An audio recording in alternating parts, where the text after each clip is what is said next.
during all that time, I was constantly writing, constantly revising, and it took me a long time to place short stories because at first I was doing a lot of things wrong. So what I would say, before you worry about sending out your work, before you worry about drafting the perfect cover letter or finding an agent or getting a book deal, the number one thing you can do is write every day. Read every day and write every day.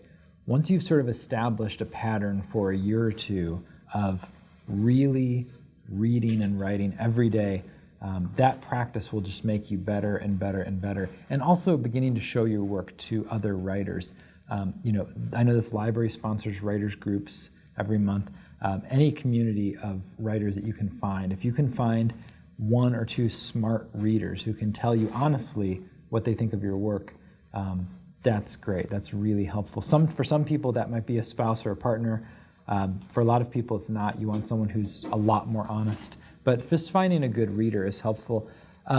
But really, just the number one mistake that beginning writers make is sending out work before it's ready.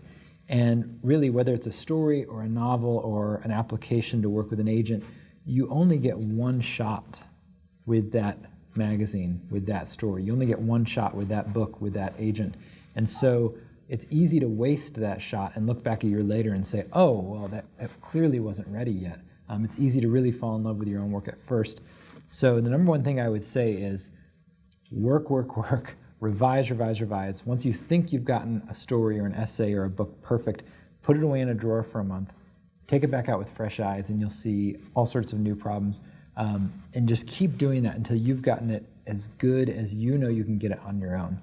Then show it to other people, get advice. Sometimes the advice is worth taking, sometimes it's not. Hone the piece until it's just right, and then send it out. The days of Maxwell Perkins editing F. Scott Fitzgerald are kind of over. Editors aren't looking for books they can fix. They're mostly looking for books that are done. They're looking for books they can publish. Same thing goes with stories.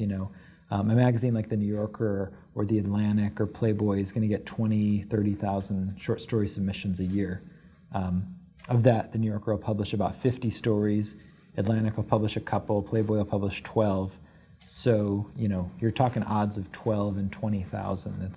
They're very small targets that you're shooting for here in the big magazine industry. Now, that being said, in addition to the big magazines, there's a ton of really good quality small literary journals that have much smaller circulations of 500 or 1,000, but they're publishing great stuff. So, for example, at the University of Central Florida, we have a magazine called the Florida Review. And we've published a lot of writers before they became famous. I think Florida Review is one of the first magazines to publish David Foster Wallace. I know we've published work by a number of great writers early in their careers. And so those are great places to start.